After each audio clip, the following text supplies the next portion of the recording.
supposed to rain today. Today's Saturday. The plan was to move the dozer over here. As you can see, we're working off a little goat path. The plan was to move the dozer over here, move the skidders over here, which we can drive, and then move the knuckle boom over here. But I think we're going to hold off on the knuckle boom because we got another like 3.5 inches of rain last night. So I think we're going to hold off with the knuckle boom and then move. Sunday night's supposed to get down like 19 degrees, so we'll probably pull the loader in first thing Monday morning and try to get a few loads at the loader to get us going so we can keep this truck rolling, and then kind of see what the weather does Tuesday with the snow. So we were going to cut today, but now they're saying the wind's supposed to pick up, blow like 50 mile an hour. It just hasn't been logging weather. It's been real tough, but I guess you gotta take the good with the bad. Dog's just relaxing. Well, it's a pretty girl.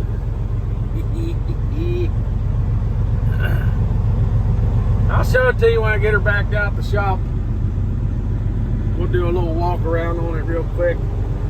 Got some fuel lines leaking on mine again, so we're gonna back this one out, pull mine in, try to figure out what the heck's going on. I noticed this morning on the bridge we were sitting on when I was unloading the dozer, it's got the little rainbows, and so I got back here to the house and tried to figure out where it was coming from, and it's fuel line. It's leaking right there where it attaches to the fitting. So, but let me get this backed out and I'll show you what this old girl looks like. She's pretty. Right, let me show you what she looks like here. I'll get back a little. Ain't she pretty? That's a good looking rig. I wish I had a picture of what it looks like with the trailer hooked to it, but I don't have it. But this pulls like a big race rig trailer, full of tires, tire machines, tire tools. And it does, like I say, the off-road truck races. I forget what actually they call it, but it's like almost like truck motocross. They, you know, they jumps and everything. It's pretty neat. But she's a good-looking truck.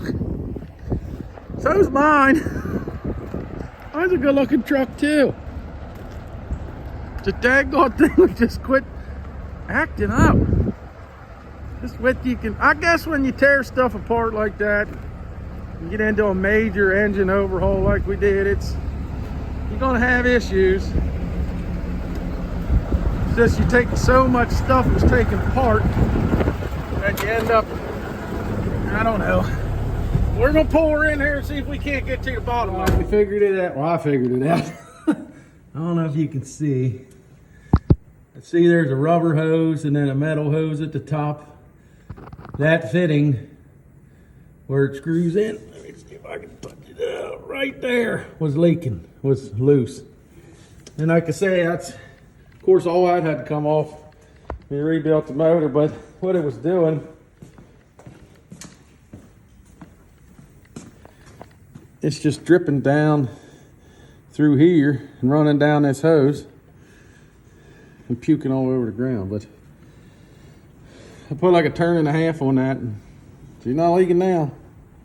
So now we're gonna back this old girl out, pull the cutter in. The wind's got the power out. It's dripping pretty good. Actually, it kind of laid down a little bit. Well, you can, I don't know, you may be able to hear it in the camera or not, but I hear the wind.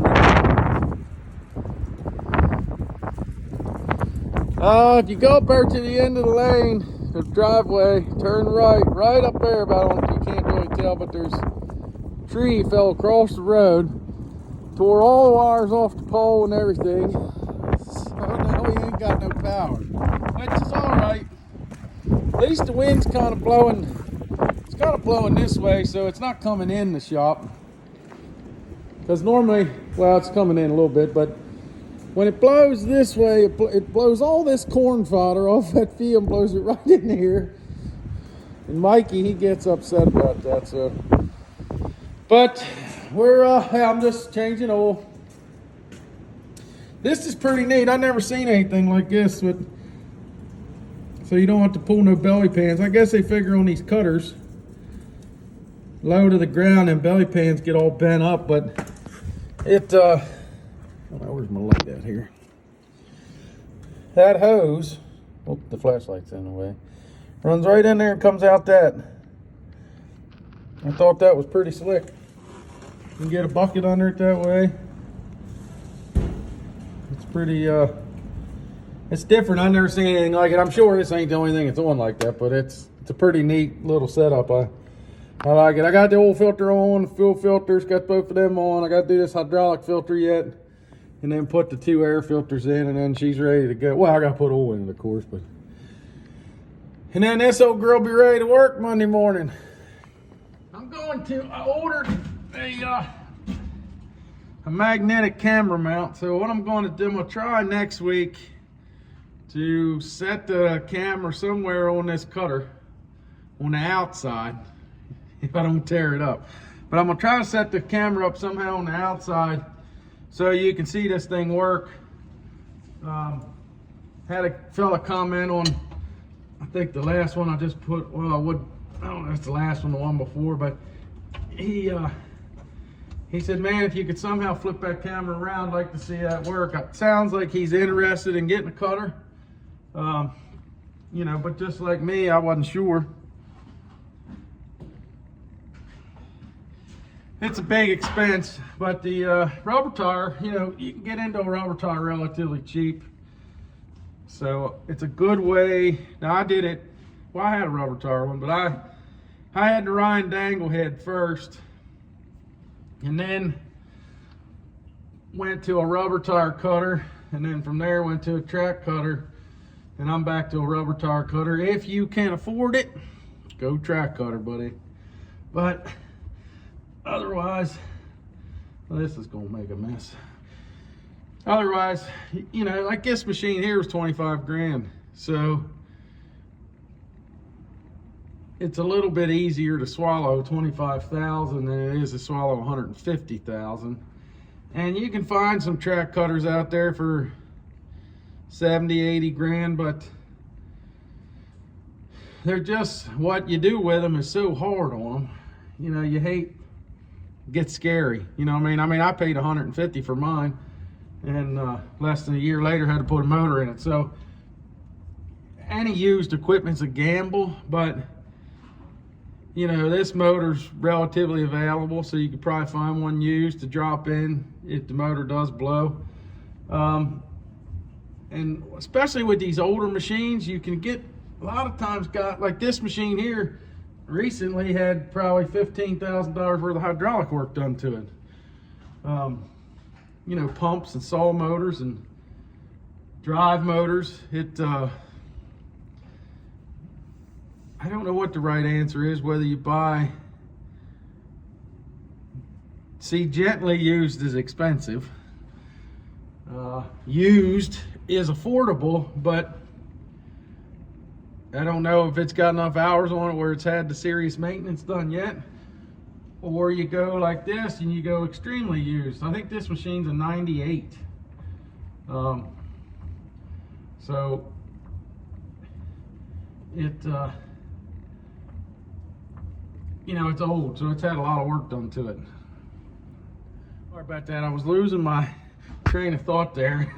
He's just gonna sit here and ramble, so that makes no sense.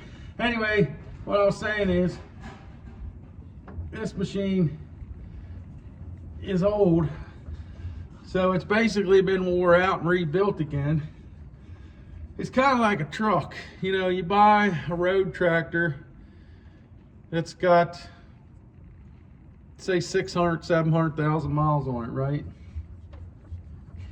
You're not far off from a motor, at least an in-frame at the very least. You're not far off of that. And you're going to pay for a truck like that. Well, hell, nowadays it's hard to say, but you're going to pay probably 75, 80 grand for that truck. If you're going to get a Pete fancy truck, you know what I mean, Pete or W9. which, you know, 6, 7, 800,000 miles on. So you're getting close to the end frame, or 5 to 600,000. If you buy one, it's got 800,000 miles on it. You're more than likely that thing's been into already. So if it's done right, you're pretty safe. You know, you're not gonna have any major engine work. You're not saving a bunch of money, but you're gonna save in the long run. Like these cutters, you could probably buy a cutter. You can buy a newer rubber tire, and they're fancier. Don't get me wrong; they got all the bells and whistles inside, and you know they're a lot nicer creature comforts. But if you you buy one 4, 5, 6,000 hours on it, and more than likely it hadn't had any major work done to it yet. Because, you know, I would say you're pretty safe with these things up to 10,000 hours or so if you took care of them. But you buy one like this where it's got a ton, I mean, it's probably got 15, I don't even know if the hour meter even works, but it, you know, she's had a ton of work done to it. Plus, this older equipment's a lot easier to work on. I mean, just if you're not mechanically inclined, like I'm not, you know what I mean? I know enough to get myself in trouble. You know, I can change old brakes, but I'm a logger. All loggers are mechanics to a certain degree because we have to be, but I'm not a full-fledged mechanic. So this older stuff's a lot easier for somebody like me to work on. You get into the newer stuff and you almost need a degree, you know, so it's just, I don't know.